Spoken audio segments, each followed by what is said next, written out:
BA first year, paper first, Urdu prose, unit first, اسباق نثر اور ڈرامہ آزمائش۔ یونٹ فرسٹ کا تیسرا ٹاپک خطوط غالب، مرزا غالب کے لکھے ہوئے ہیں۔ یہ اس یونٹ کا تیسرا ٹاپک ہے، خطوط غالب۔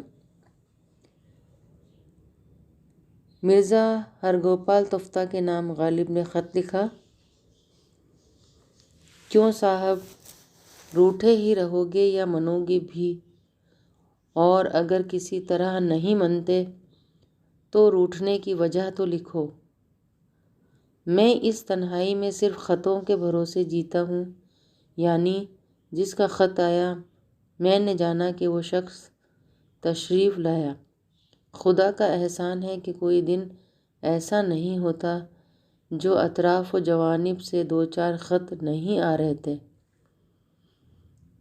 بلکہ ایسا بھی دن ہوتا ہے کہ دو دو بار ڈاک کا ہرکارہ خط لاتا ہے، ایک دو صبح کو، ایک دو شام کو۔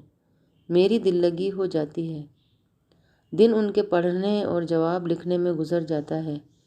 یہ کیا سبب 10 12 دن سے تمہارا خط نہیں آیا، یعنی تم نہیں آئے؟ خط لکھو، خط لکھو صاحب، نہ لکھنے کی وجہ لکھو، آدھ آنے میں بخل نہ کرو۔ ایسا ہی ہے تو بیرنگ بھیجو۔ غالب، سوموار، 7 دسمبر 1885 اگلا خط بھی انہی کے نام ہے، مرزا ہرگوپال تفتہ کے نام۔ بندہ پرور، پہلے تم کو یہ لکھا جاتا ہے کہ میرے دوست قدیم میر مکرم حسین صاحب کی خدمت میں میرا سلام کہنا اور کہنا کہ اب تک جیتا ہوں۔ اس سے زیادہ میرا حال مجھ کو بھی معلوم نہیں۔ سنو صاحب، جس شخص کو جس شغل کا ذوق ہو اور وہ اس میں بے تکلف عمر بسر کرے، اس کا نام عیش ہے۔ تمہاری توجہ مفرط بطرف شعر و سخن، تمہاری شرافت نفس اور حسن طبع کی دلیل ہے۔ اور بھائی، یہ جو تمہاری سخن گستری ہے، اس کی شہرت میں میری بھی تو نام آوری ہے۔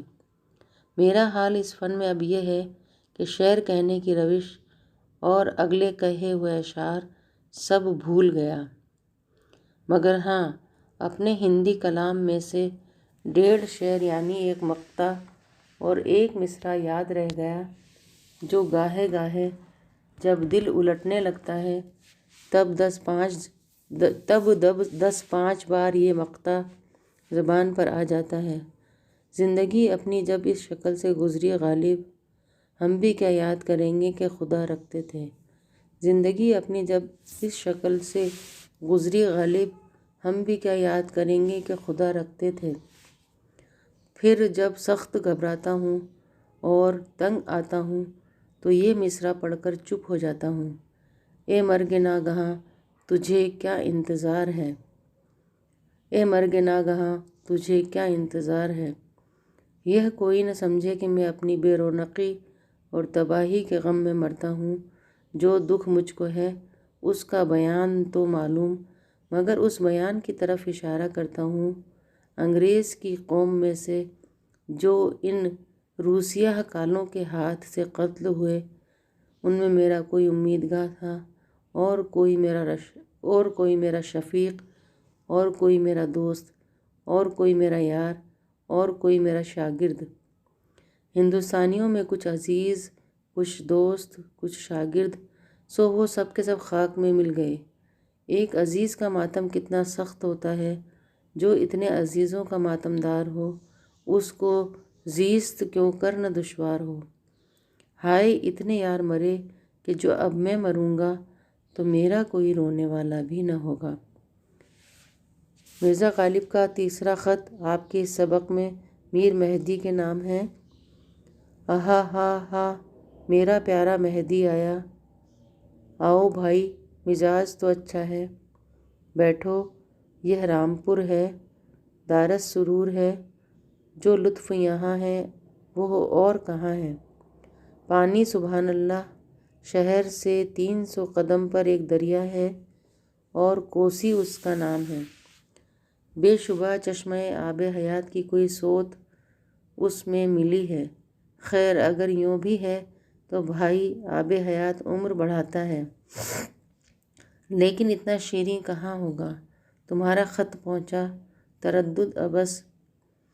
میرا مکان ڈاک گھر کے قریب اور ڈاک منشی میرا دوست۔ نہ عرف لکھنے کی حاجت، نہ محلے کی حاجت۔ بے وسواس خط بھیج دیا کیجیے اور جواب لیا کیجیے۔ یہاں کا حال سب طرح خوب ہے اور صحبت مرغوب ہے۔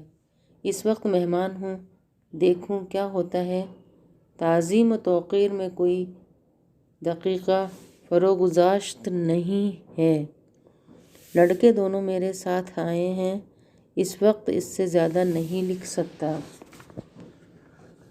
چوتھا خط ہے علاؤالدین احمد خاں کے نام۔ میری جان، نئے مہمان کا قدم تم پر مبارک ہو۔ اللہ تعالیٰ تمہاری اور اس کے بھائی کی عمر و دولت میں برکت دے۔ خط ثاقب کے نام کا۔ توبہ توبہ، خط کاہے کو، ایک تختہ کاغذ کا۔ میں نے سراسر پڑھا۔ لطیفہ و بذلہ و شوخی و شوخ چشمی کا بیان جب کرتا کہ فحوائے عبارت سے جگر خون نہ ہو جاتا۔ بھائی کا غم زدہ، ایسا سخن گزار، ایسا زبان آور، ایسا عیار طرار، یوں عاجز و درماندہ و اذکار رفتہ ہو جائے۔ تمہارا غم زدہ کیا دل لے کر آئے، کیا زبان لے کر آئے، کیا علم لے کر آئے، کیا عقل لے کر آئے، اور پھر کسی روش کو برت نہ سکے، کسی شیوے کی داد نہ پائی۔ بھائی اس مورز میں بھی تیرا ہم طالع اور ہمدرد ہوں، اگرچہ یک فنا ہوں، مگر مجھے اپنے ایمان کی قسم میں نے اپنی نظم و نثر کی داد پائی نہیں۔ آپ ہی کہا، آپ ہی سمجھا، قلندری و آزادگی و ایثار و کرم کے جو دوائی میرے خالق نے مجھ میں بھر دیے ہیں بقدر ہزار ایک ظہور میں نہ آئے۔ نہ وہ طاقت جسمانی کی ایک لاٹھی ہاتھ میں لوں اور اس میں شطرنجی اور ایک ٹین کا لوٹا میں سوت کی رسی کے لٹکا لوں اور پیادہ پا چل دوں۔ کبھی شیراز جا نکلا، کبھی مصر میں جا ٹھہرا، کبھی نجف جا پہنچا۔ نہ وہ دستگاہ کے ایک عالم کا میزبان بن جاؤں، اگر تمام عالم میں نہ ہو سکے نہ سہی جس شہر میں رہوں، اس شہر میں تو بھوکا ننگا نظر نہ آئے۔ خدا کا مقہور، خلق کا مردود، بوڑھا، ناتواں، بیمار، فقیر، نکبت میں گرفتار، تمہارے حال میں غور کی اور چاہا کہ اس کا نظیر بہم پہنچاؤں۔ واقعہ کربلا سے نسبت نہیں دے سکتا، لیکن واللہ تمہارا حال اس ریگستان میں بعینیہ ایسا ہے جیسا مسلم بن عقیل کا حال کوفے میں تھا۔ تمہارا خالق تمہاری اور تمہارے بچوں کی جان و آبرو کا نگہبان۔ میرے اور معاملات کلام و کمال سے قطع نظر کرو، جو کسی کو بھیک مانگتے نہ دیکھ سکے اور خود در بدر بھیک مانگے، وہ میں ہوں۔